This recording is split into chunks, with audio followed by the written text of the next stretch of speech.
You're thinking about rejection region, but to be in the rejection region, how does it have to compare to alpha? Less than. Yeah, I like that. You covered all your bases. As soon as it's equal to, no. So we know that if Z star is bigger than the Z critical or something, if it's in there, then I'm going to reject the null. But the other way to do it is if the p-value is smaller than alpha, that means the same thing. If the area that my z-score makes is smaller than the area that, so this is my star, is smaller than this area, which is alpha, then it must mean, and that's why I kind of like the way you said it, that must mean that I am in the rejection region. That's all there is to that.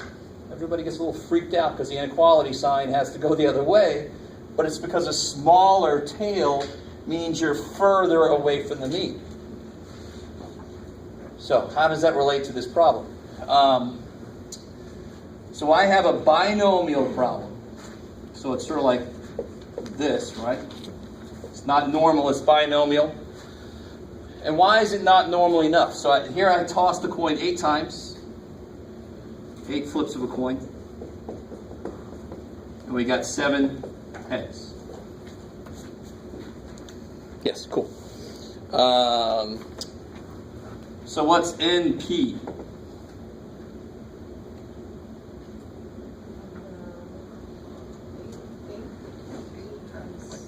So 4. Yeah, so 4. And what's NQ? 4. Are either one of them big enough? All it takes is one of them to be less than 5, and what's true then? If it's not greater than or equal to 5, what's true? It's not normal enough. Cool. So I can't use this way. I can't use z-scores to get my p-value. But I can use the binomial distribution. I can use the binomial probability. Right? So look what we do. To get the p-value, what do? We calculate the z-score, and then we find the area beyond that, right? So what I want to know is, that's what I found. I want to know the probability that x is at least 7. It's kind of related to this. I want to know the probability that's at least that far away. That's the whole idea. This probably is at least that far away. Can I use a normal curve? If so, cool. I can just look it up. If I can't, shit. I use whatever the distribution happens to be. So how do you calculate this probability? I can't use normal curve because this is true. Oh shit. Ah. So what do I do instead to figure out this probability? What kind of distribution is this? Binomial. So what can I use? No way. And what's that? It's probably, what's the formula? I'll get it started. N. Yeah. So I can't look probabilities up on a chart. Big deal. I can use the formula for the distribution that this happens to be. Right? And thank God, I only have to use a formula how many times to answer this question? Twice. Cool. I like it. So assuming that this is a fair die, the null is it's a fair die. What are you trying to show? It ain't no fair die. In fact, we're trying to show that it favors heads. We're trying to show the proportion of heads will be greater than 50%. That would be evidence that it favors heads, right? Why do I keep saying a die? I don't know. Coin. I don't want to get no 6-sided thing in here.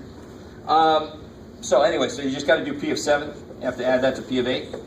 And compare that to, I think they tell you, 0.05. This is what's related to, and again, this is in the section where it's beyond the basics. I think it's called beyond the basics. So if you ever have, if that's the only problem you're having trouble with, you're doing really well. You with me? Beyond the basics is exactly what it sounds like. Hey, that was nice. Let's look at some weird shit. That's basically what that title means. Right? So this is a little bit weird because we actually have to take a step back from the normal. We can't use the normal curve. Oh, this. So what do we do instead? Well, we use the binomial. It is a binomial. That's what it wants to use. So when I do this, I am finding this guy's p-value, but I'm finding it very directly. I'm finding it using the actual formula it wants to use. It's a binomial distribution. It wants to use that formula. So if I got this and I got it to be 0.04, can somebody tell me, is that enough evidence to reject the null? Do it. What's the alpha? 0.05. And if we get 0.04 for the p-value, is that enough evidence to say that the null is wrong? What has to be true? So if I did get 0.04, is that less than alpha? Yes. So if that's true, then I can reject the null. It means I got into the rejection region. This is just a rejection region that's a part of a binomial distribution, not a normal distribution. But the idea is the same. I calculate the probability of at least this much, and then I compare it to the probability that I've set alpha to. I'm curious how this comes out. I have no idea. So again, to really boil it down, use this formula, figure that out, add them up. If it's less than that, you reject the null.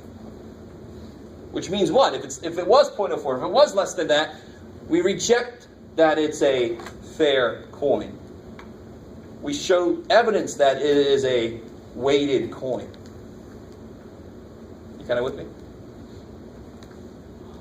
If we don't show evidence, what do you think I would do to strengthen my argument? What's kind of silly up here, really? What makes everything better in statistics?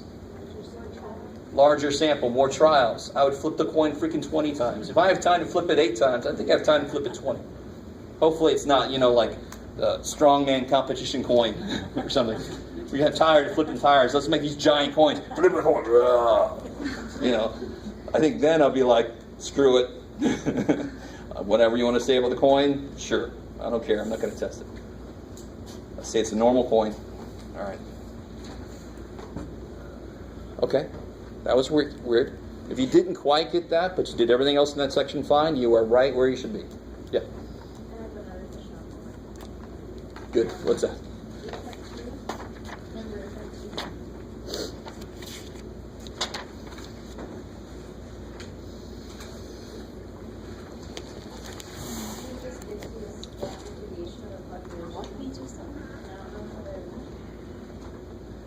Oh, yeah. Okay. All right. So this is a good question. So there's a chart in this section that tells you what test statistic to use, and that's what they call the Z-star T-star. That's the book's name for that. They call it the test statistic. It's hard to say. When you're doing a test for standard deviation, so if you have the book, if you look on page, where is that little thingamajig? Here it is, page 381. You'll see it says if the parameter you're testing is, if the parameter is P, then the test statistic formula, T star, Z star, will be the one we know. Right? Is that cool? So if you look at that on page 381, look at the little thing in the middle. If you're testing the proportion, you use that. If you're testing the mean, you use the one for that. If you're testing the standard deviations at the bottom. If you're testing the standard deviation, the variance or the standard deviation, you use this weird ass dude. Remember that? I told you about that a little bit? The reason I don't mind having this problem in there is because they give you the formula for this. It's a very simple little formula. So then you just got to plug and chug. Yeah. So page 381. This is related to number, what was it? 15 in section 8.2. So this is the formula we're going to be using when we do that last section in chapter 7 and the last section in chapter 8. Other stats courses do this when they do 7 and 8. And that might be the way to go. That might be the right thing to do. Personally, I like to put that off because it's a brand new freaking distribution. I don't want to throw that in the middle of everything. Like I said, I'd rather use normal distribution to death and then go, oh yeah, there's this other dude. You don't throw it in the middle of everything. All right, so be careful. some poor person went to the tutors and they started telling him all about this. And I was like, you tell them that you haven't done that yet. Right? Just tell them, we haven't done that yet. He put all that to the end. Don't tell me anything about that. Yeah.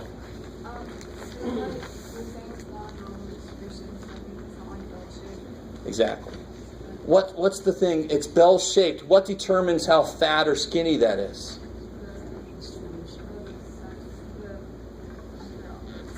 What determines how fat or skinny it is? The spread of it is, of course, the standard deviation. So this is a distribution of standard deviations. Do you understand? This is a distribution of means, and their standard deviation determines how wide or skinny it is, right? This is a distribution of standard deviations. I'm plotting all these different... That's a completely different... In fact, it is called the chi-squared distribution.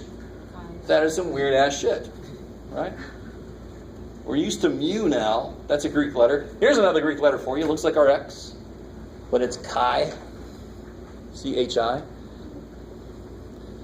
Not the little dude from Dragon Ball Z. Don't worry. Somebody's like, what the what? New series coming out. Anyway. I'll tell you. Guys never grow up fully, I'll tell you. All right. Anything else from homework?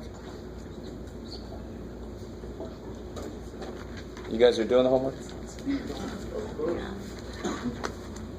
Okay. I don't mean to sound skeptical. Just going based off of past experience, which is normally a good thing to do. All right. I think, did we finish? We have that. Did we do that other side of this handout from last time? Does anybody need that bad boy from chapter 9? Okay.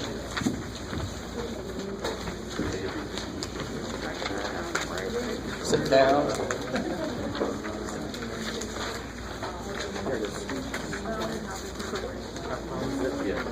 Anybody else need that? Chapter 9.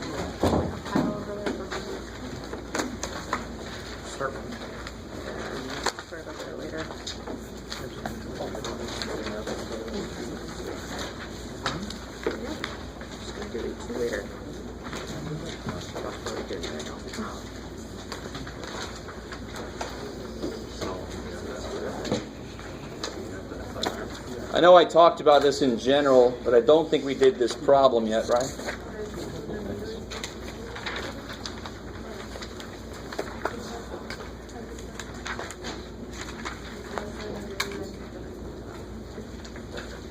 So let's do this problem together real quick.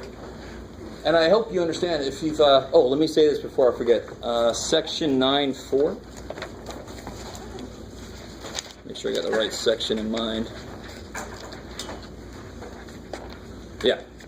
Section 9.4 I'm going to make officially extra credit. We need to get to chapter 10. Section 9.4 sort of optional from the beginning anyway. So I can make that extra credit. So you can do it. If you get enough right, it's extra credit. That's tacked onto your homework grade. If you don't want to do it, you're fine. Okay? So you just got to remember to put it on My Math Lab. If you are a My Math Labber, just to make a new noun. Remind me if you don't see it, right? If you want it and now you don't see it, remind me. Cool. All right, so let's do this handout here. I think I talked about this last time. Remember P bar was don't split everybody up into groups. Treat everybody like humans or whatever they are. Just put everybody together. So see what this looks like on this problem. And I love that you don't have to be told a lot. Look at that. This problem is one line long. That's it. They kick so much ass. So 92 out of 186 women had less than a B minus. And 62 out of 158 men had less than a B minus. So number 1 says create the 95% confidence interval. For the difference between these two. So somebody help me out. Let's go ahead and call women the first population, right? And then men we'll call 2. It's crazy. So we'll call women 1, men 2. So what's p hat 1? Good. 92 out of 186. And that'll be p hat 2. Good. So somebody help me out there. What's that? 495? 392. Does that look good? Do I have independent verification? I have a lot of people just look at me. All right. Somebody else did that? I'll take your word for it. Thank you. So the formula, and so I also need, what's Q hat 1?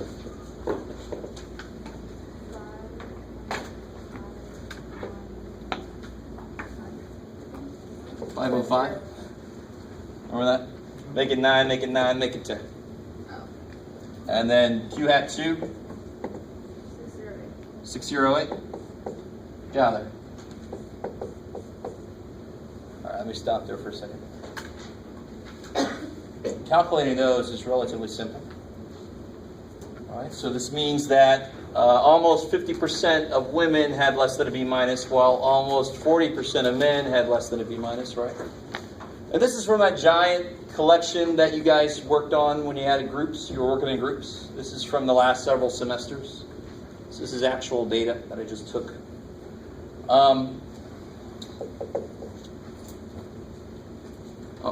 We're staying on the same problem. So what else do I need? I want to create a 95% confidence interval. What do I need to check before I know I'm allowed to do this? And who remembers what's so freaking cool when you're doing confidence intervals? What's NP hat 1? N1 P hat 1. Sounds like a new flu strain.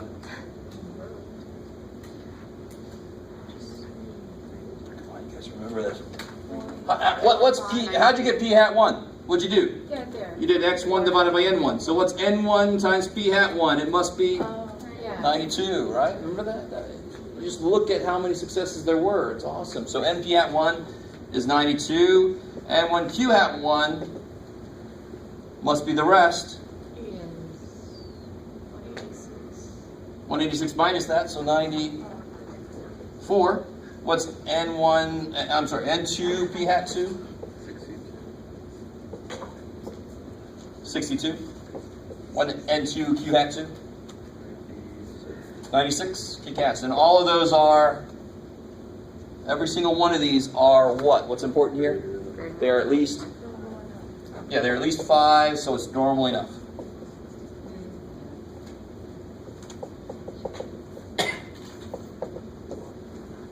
Let me stop there for a second. You know NP and NQ have to be at least 5 in order for this to be normal enough. I've got 2 samples now, so of course I've got to check 4 things. NP, NQ for each one. Okay? So now I can plug and check into my formula. For a 95% confidence interval, what's the z-score going to be?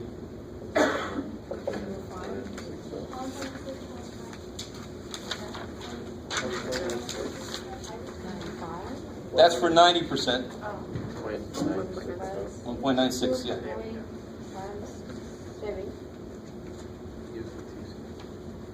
Yeah, why do I not use a t-score?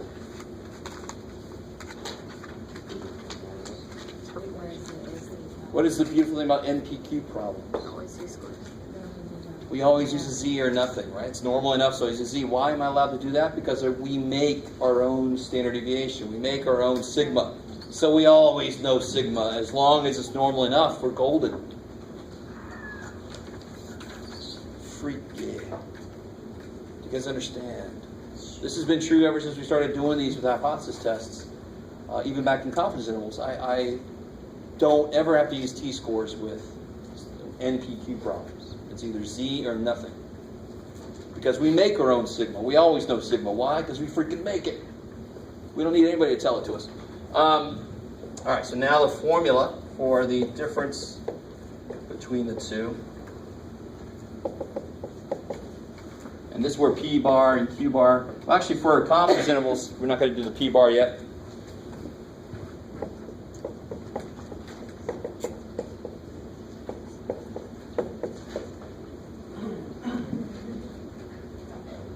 Do you guys see how this is just a slightly larger version of the exact same? Remember before it was P hat plus or minus Z square root of P hat Q hat over N? Two of these, bam. Two of these, bam. Well, it's the same formula. It's exactly the same formula, just with room for two samples. That's it. And the thing about statistics is there's a lot of concepts, but once you understand which formula to use, it's then just plug and chug. That's all it is. So just plug and chug. We get 0.495 minus 0.392, give or take 0.96 times the square root of all this business here. We do a check. 0.495 minus 0.505 over 186 plus 0.392 times 608 divided by 158. Yikes.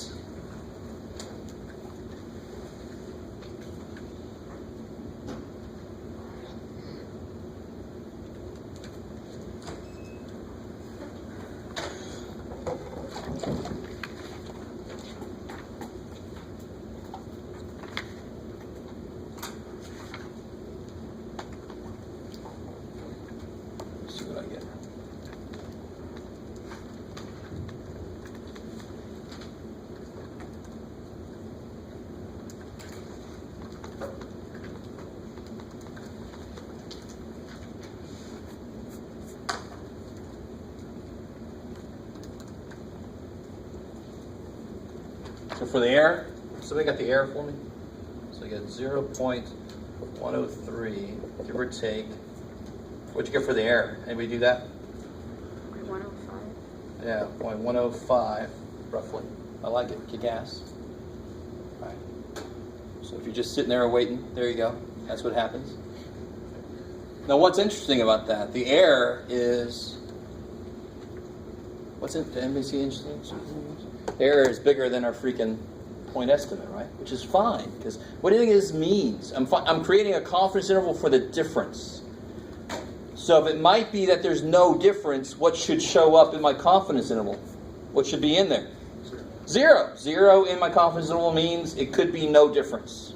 So that would mean that it's not evidence that there's a difference. You can't say there is no difference. So sure enough, when you do 0.103 minus this, you get negative 0.002, right? Yes. And when you do 0.103 plus this, you get 0.208. So the difference between the two could be anywhere from negative 0.2% to 20.8%.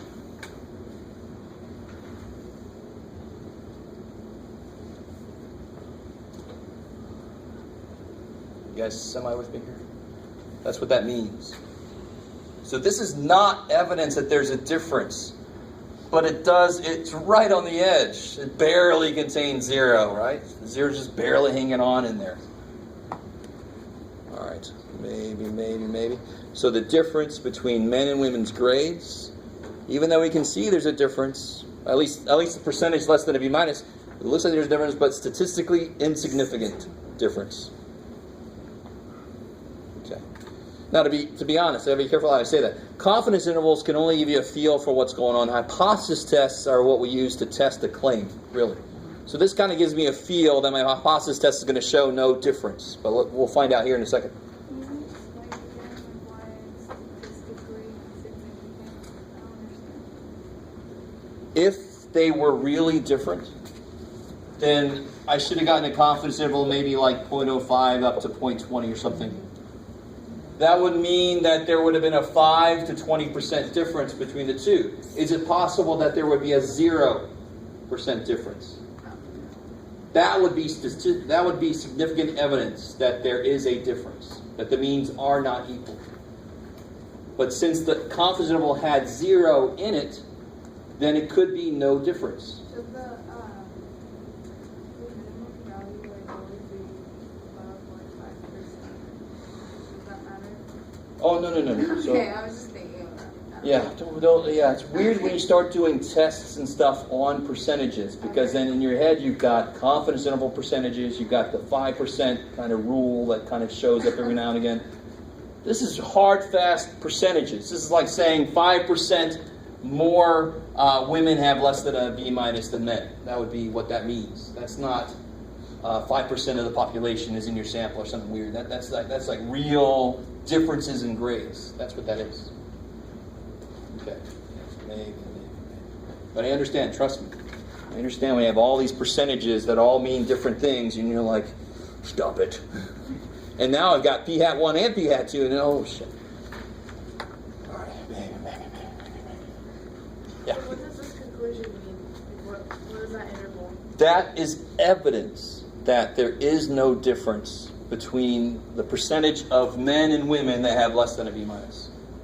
Right? Because these, even though they're semi-large, and actually they're not that large. Remember, Gallup uses on the order of thousands. Normally you use on the order of thousands when you're doing a percentage thing.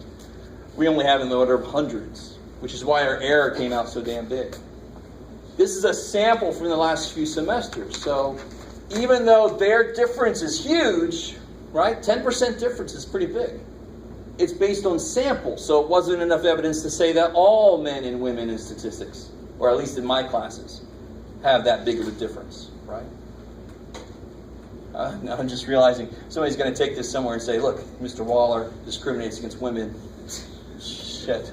Well, go ahead, because there's no evidence. I don't know why that's true, but it is. All right. So let's do that test now. Let's do part 2. Yeah, that was part 1. All right. So we need this work for part 2.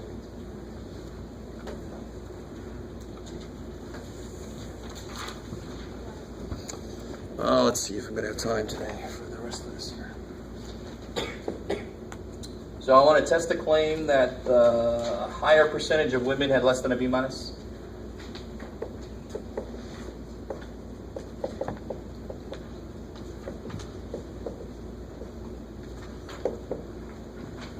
So what is that? What is that in math? The percentage of women, and what represents the percentage of women? P1. P hat 1 is a sample, so the percentage of women in general is P1. So a higher percentage of women. So P1, the percentage of women, is how related to the percentage of men? Great. Cool. So that's how to put that claim into mathish. So where does that go? H1. Cool. HO, you can either say that, or if you like the book, you can say that. I don't care. First one's more right, but I'll take the other one. Sure, with that. So how many tail tests is this? 1. And more specifically, it would be where? Right. Up here. Cool. Sweet. This is what I mean. This is nice. Chapter 9, even though the formulas are a little bit uglier, they're bigger, the whole process is the same, basically. It's the same. Some of you guys are like, that's a bad thing, because I'm tired of that process. But this is not a new thing you're learning. It's actually the same old stuff. That's step A. What's step B? Do I use T or Z? Yeah, why Z-score? We already did the work, which is nice. And actually, we did kind of the wrong work, but it's going to come out the same way. And I don't know if you guys are going to really understand this. Confidence intervals, I don't know what P and Q are. So I have to use hats every damn where. Hypothesis tests, I normally know what they are, but even here, do I know? I don't really, the claim normally tells me that, but now I'm comparing two samples, right? I'm comparing two populations. So do I have any idea what P and Q are? No, right? So here, I've already done the work. On this step, what do I do for NPQ problem? I got to check to make sure that all these are bigger than or equal to 5. Right? So we've already done that work. That's cool. That's why I didn't want to erase this, because I need that for there. So that means I can use z-scores. If they would have been less than 5, do I use t-scores? Hell no. Do I ever use t-scores for this kind of problem? Hell no. Good. Right? Okay. Maybe. So z-score, because it's normal enough. All the NPs and NQs are at least 5. I want to put that there because I want to erase this other stuff.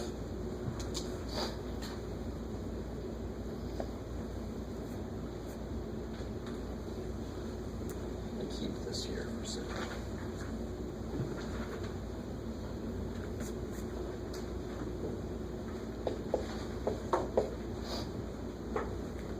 So all the steps are the same. Your hypotheses. What are you allowed to use to talk about them? What's far enough away? So that's the rejection region. And then how far away do we get? Right, which is where I need to know p hat 1 and p hat 2. So it's a one-tailed test, right? What's alpha? 0.025. So what's the z-score going to be?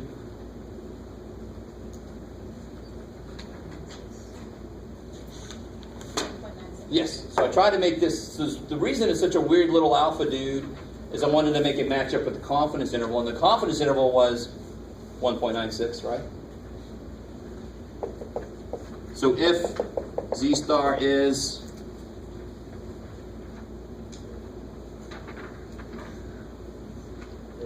greater than 1.96, we will do what? Reject.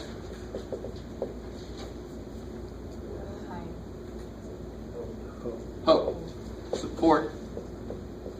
High.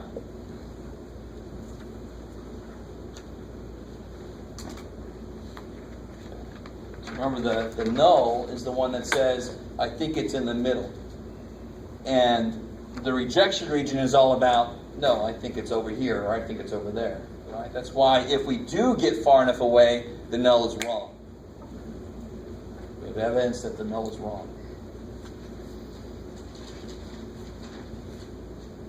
All right, so now on step D, I've set up what far enough away is. I know what my goal is. Step D, I just make the z-score, z star, what the book calls the test statistic.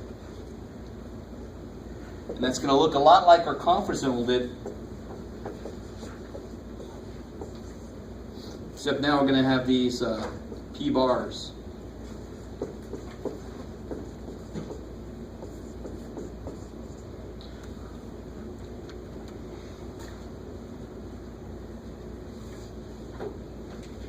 So how do you get p bar?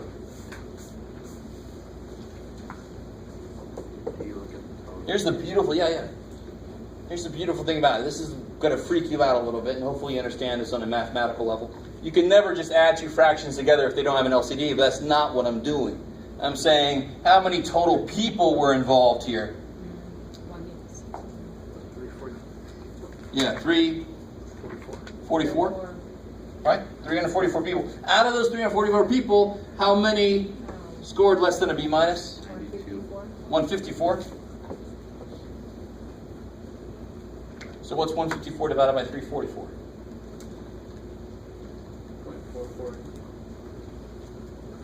0.448. Is that cool? Is that what you guys got?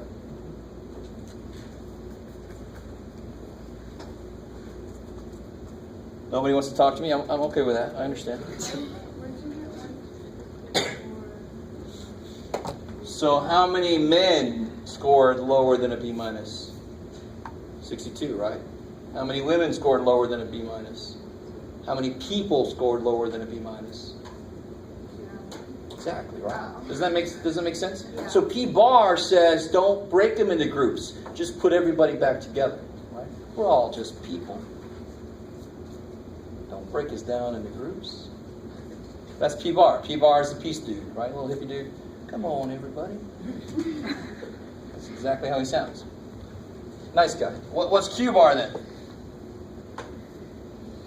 No work involved, really. What's Q bar got to be?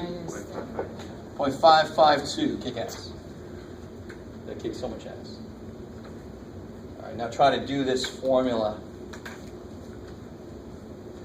Let me make these smaller somewhere. Let me put them up here. P bar is 0.448. Q bar is 0.552.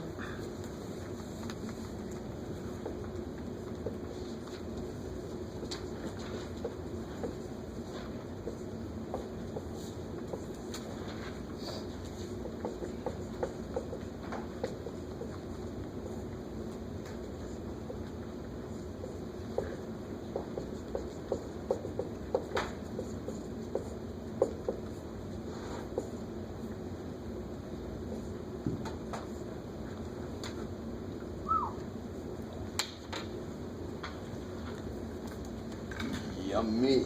Let's see.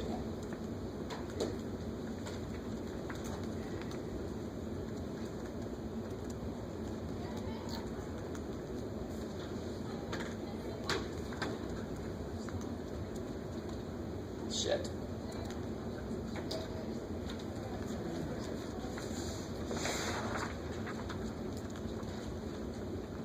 All right.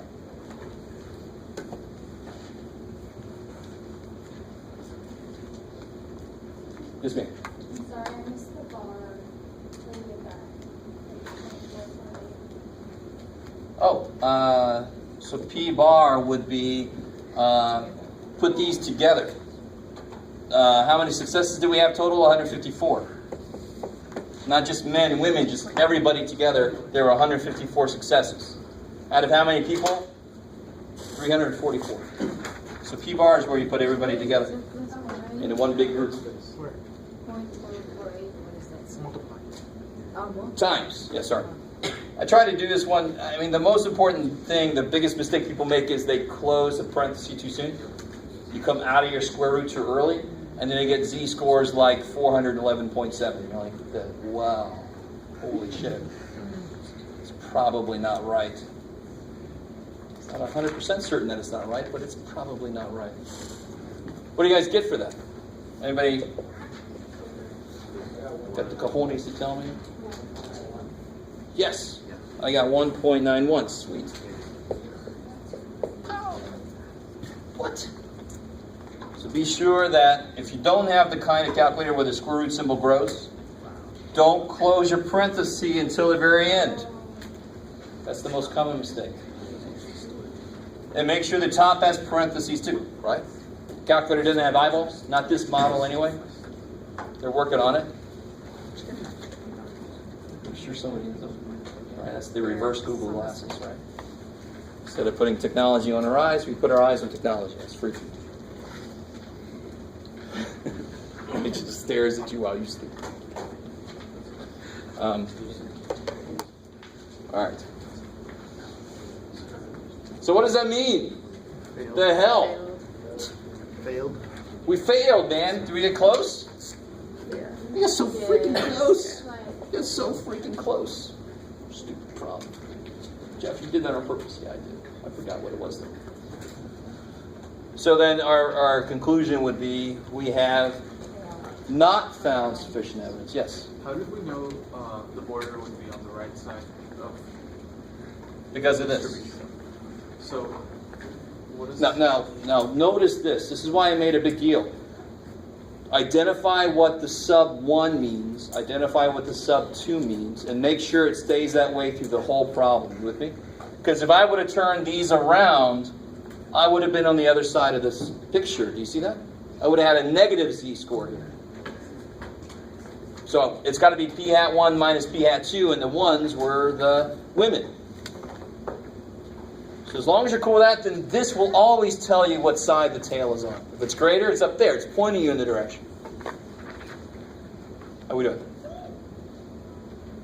It's a really interesting reaction. Okay. Whew. Oh, so real quick, just to really finish this out. So then we fail to reject the null. But what was our claim? No, which one? Null or H1? H1, right? Where was our claim? There it is. H1 is our claim. So then we want to use this language, right? We just At the very end, we just say which one of these relates to my claim, and we circle it, and we use that language. There's no ambiguity about, do I say reject? No. There's no ambiguity. Which one's your claim? That's what you say, right? I don't know what that was. Am I going to beat you up if you don't say that? No, don't take that the wrong way. He physically threatened me. No. We have not found sufficient evidence to support, get back in there, support the claim that the percentage of women had women had a higher percentage of less than B minus than men. Women percent B minus higher than men. Woo! All right, that captures the idea.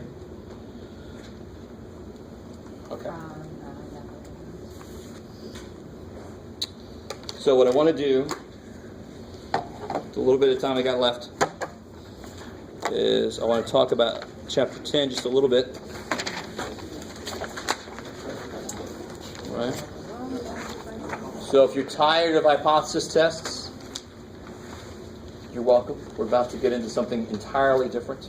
That actually is the one place that I am completely fine with having the calculator basically do all the analysis for us. Because then I ask you questions about interpret what the hell you see on the calculator, right? I love that some of you guys were like, nice, Jeff. But if you have a book, if you look on page 494, look at Formula 10.1, and that's what I'm saving you from. 494, Formula 10.1. That's the way I actually used to do. I used to make my students do that. And then I was like, there's no point to that. Well, back in the day, we didn't have TI calculators. We had Rolodexes, and we had interactive. I think it says. It's hard. It's awesome. 29? Dude, I remember going to my friend's house and looking at the song. Wow, dude, I control the floor. Didn't take much for us to do. Decided. It's a goal.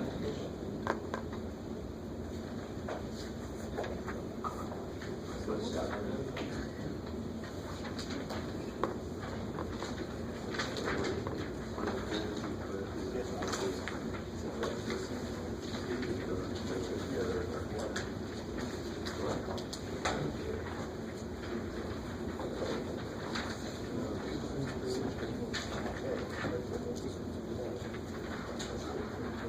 All right, make sure you got two sides to this bad boy.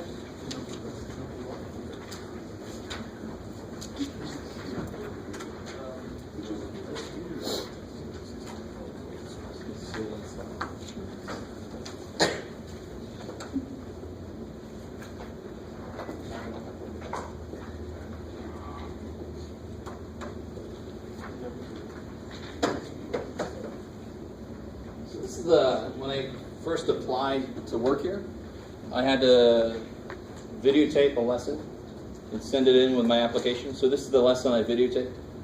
And one of my colleagues told me later that they liked that I used beer in my example.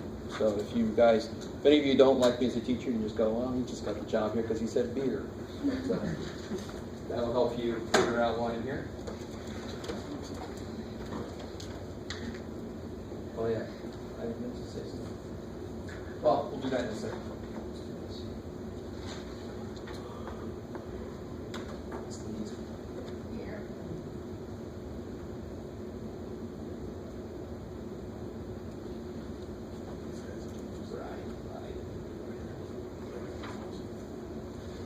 All right.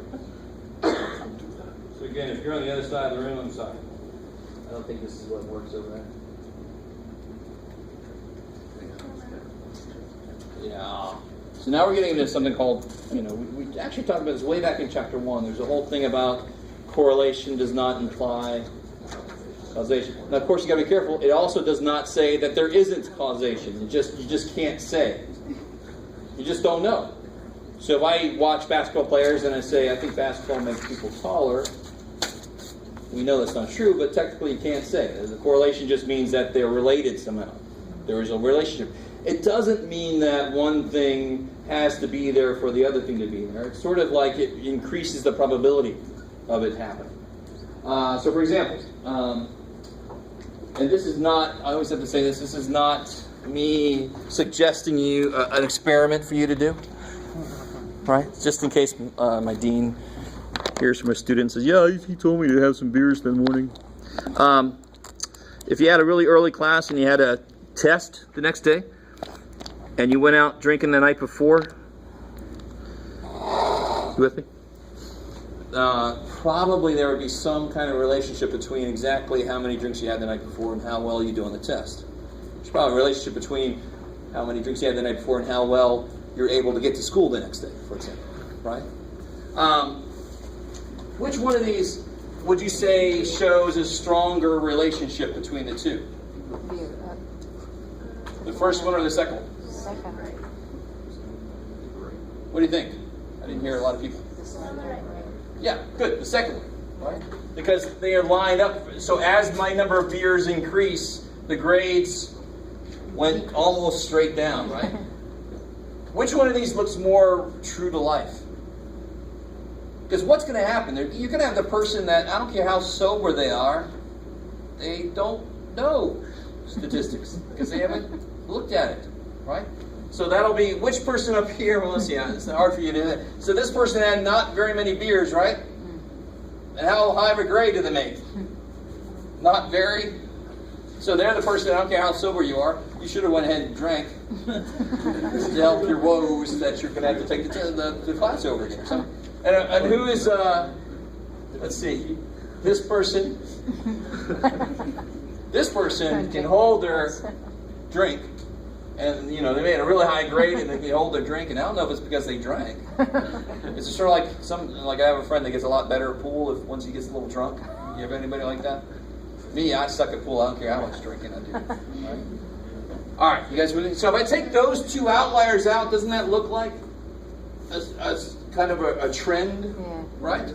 All right, good. So we did have that scatter plot problem way back in chapter 2. We had to identify a trend. So sometimes there's going to be a non-linear trend. We're only going to look at the math behind linear trends. You with me? So this one is definitely not as strong of a relationship between the two, but it certainly is more true to life. So what I want to do is we want to come up with a number, a lot like standard deviation. I always thought of this number as being very much like standard deviation. It tells me how far away on average from the line that goes through the data the points are. So this one's really easy. The line would be like this, and the points do not get very far away. So the R value would somehow tell me it's a strong relationship, right? And here, there's a line I could draw sort of, and when I draw the line, it's sort of like a visual average of where the points are. Does that make sense? Standard deviation is how far your data points get away from the middle. This R value, R is the letter we use for this, the variable we use, it measures how far from the middle your points get. So it's sort of like a two-dimensional standard deviation. So you're like, oh, thank God the calculator's going to calculate that for me. Right? All right, how are we doing so far? Not too bad? So to tell you, if this would have lined up perfectly, if the line would have went through all the points perfectly, R would have been -1. You with me? -1 means perfect negative correlation. As one variable increases, the other one decreases. So if I look at this other situation, the number of hours you study versus the grade you make, right? We would expect there to be an upward trend on that. Right? I showed you guys like the homework, the amount of homework some people did, and their test and their average so far in the class. You remember that? If you were here that day? Do you guys remember that? A little bit? Oh, just shake your head and make them go on. Okay. So this one again, this is like the perfect kind of situation because they line up really well. This is more true to life, right? Who's this person? This is the person you hate to sit next to, or maybe you like to sit. I don't know.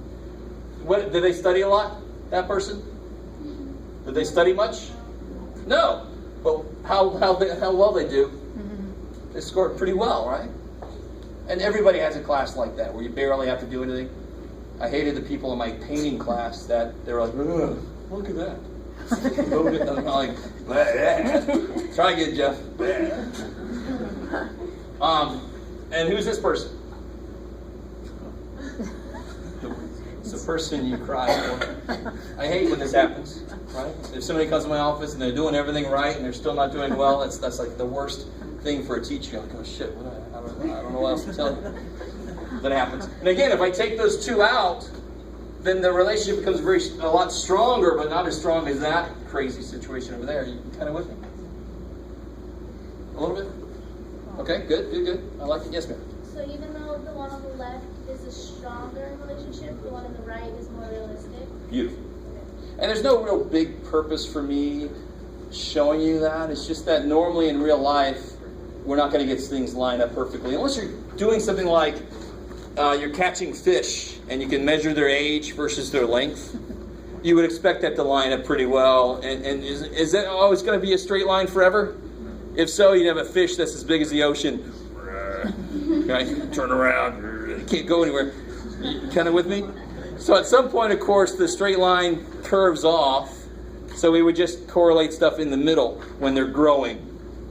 But that would be kind of a situation where I expect a straight line almost. Unless the little deviations would be the fish that weren't getting enough nutrients or something. Oh, poor little dudes. Or the fish that were in the runoff from the nuclear station might be big. Raw. Or have 3 eyes or something. Okay.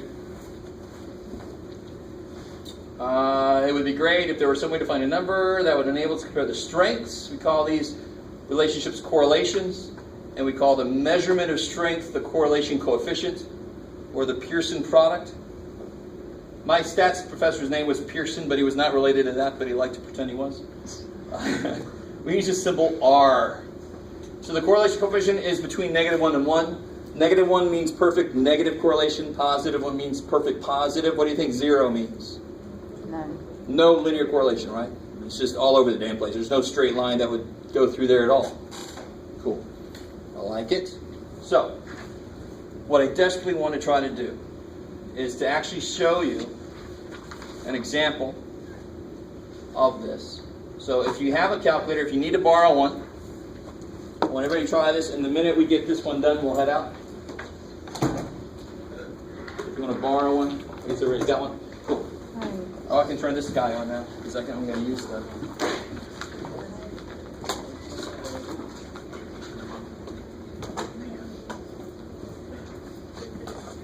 So everybody's got one of these handouts, right? Go ahead and put this data. Now, how many lists do I need? 2. 2, it's crazy. So we're going to put the number of beers and the grades into list 1 and list 2.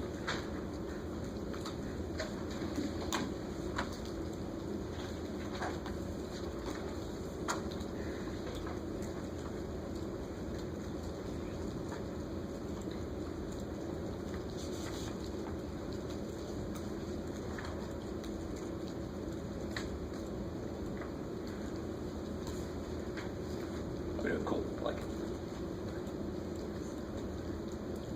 Do you think you would ever sort this?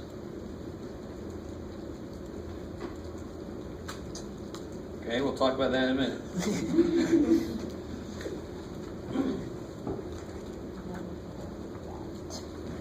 Just to let you know, don't sort this. That would be bad.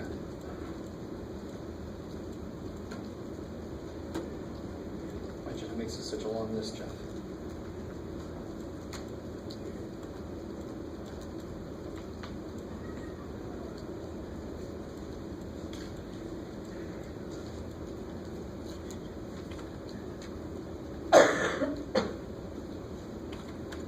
Oh, sweet.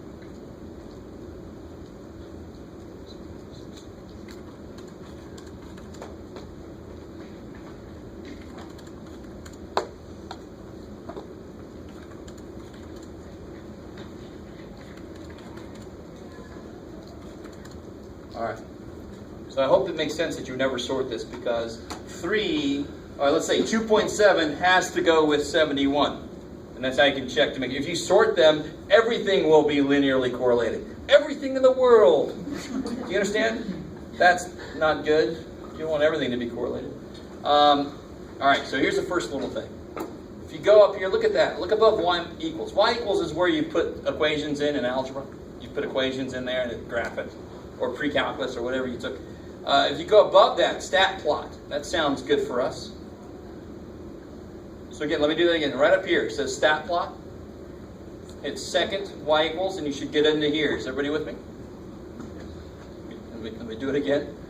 Hit the second button, and then hit y equals, because above that it says stat plot, and then you should be in here. Is that good? All right. I only want one of these turned on. So why don't everybody hit the number 4. It'll turn all the plots off. Enter. So now we're all on the same plane. Let me do that again. Stay with me. Second, y equals, to get a stat plot, hit number 4 to turn all the plots off. So we're all on the same playing field. Cool? So now when you go back in, it should say off, off, off. Let's go into the first one. Hit enter for the first one. Turn that bad boy on. And look at all the stuff you could do. But we want the first one. We want a scatter plot. So we want the first one highlighted. Cool. So it's not highlighted. Just go over and hit enter. Where do we put our data? We put our data into L1 and L2. Make sure they say L1 and L2. Are you guys still with me? If one says L3, make it say L1 and L2. Then you get to pick, are you a square, are you positive, or are you a speck of dust in the universe? This is just what it's going to use to mark your data points. I teach math, so I'm always a square. It's fine with me. Now, if I hit graph right now, it's probably not going to show me shit. Because where's my data? My data is like in the 70s and 80s and stuff and shit, right? So here's the beautiful thing. Hit zoom. Is everybody still with me? All right, hit zoom. And if you scroll up, you'll see which one looks like it's going to be useful for us. Zoom stat. That's crazy. So if you hit zoom stat, enter, it'll zoom into your statistics. Yes, sir. Oh, you've got the weird calculator, right? Yeah. All right, good luck. Not good. Oh, cool. You're in parametric. Yeah, that was the first one. Let's see. There it is.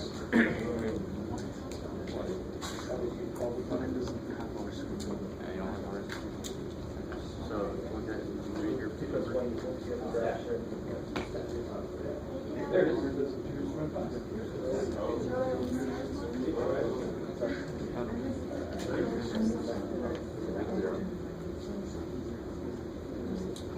Go to D. Enter. It turns all of them on. So there's only 3 plots, and they're all Go down. So hit enter. Turn it on. You got scatter plot, L1, L2. Maybe hit zoom. Stat. Just like the down. Well, yeah, now the stats are just turned on, so now we'll do it. Go to. And there's probably some more money. I hit zoom stat again.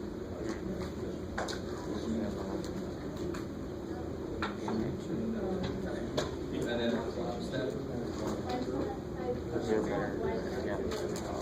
You hit zoom stat. Wait, no.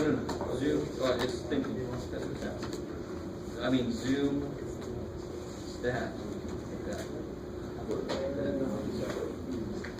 All right. Yeah, so you write it down for Good. looking at what the... Yes.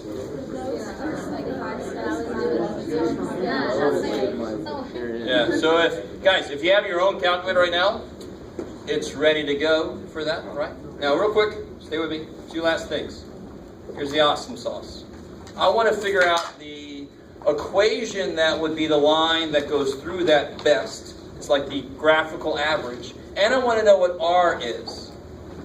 And the closer R is to -1 or 1, the better the fit. So watch this. If you go to Stat, Calc, which one of those looks like it's going to tell me the equation of a line?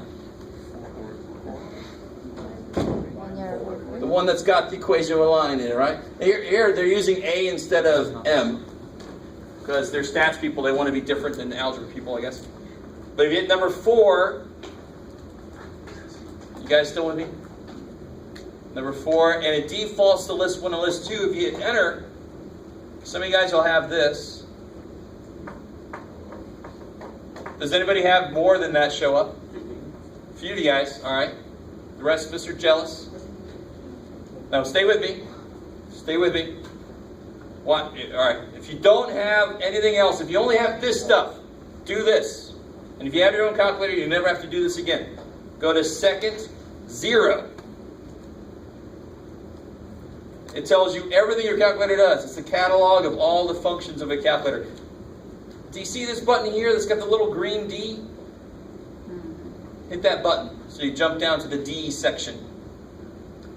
Is everybody still with me? So, second 0.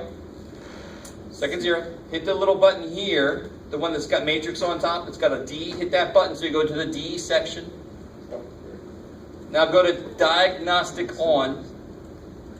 And again, you only have to do this once, so no whining about this shit. You only have to do this once. Do you see that? Diagnostic on. Enter. Enter.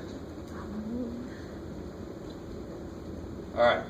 If you did that, now if you go back to Stat, Calc, number 4, Enter, it'll actually show you R. Is that close to -1? Yes. It's closer to 0 than it is to -1, which makes sense because our graph does not look really tight to a line, right? It's all over the damn place. And what's the equation of my line? Last thing. What's my slope? -2.5. What's my y-intercept? 89.8. I know this is real quick. We'll do it again next time, but I just want to show you before we leave. If you put this in there, I forgot, was it 89.8 something like that? Bam! There it is. There's the line of best fit. That's the graphical average.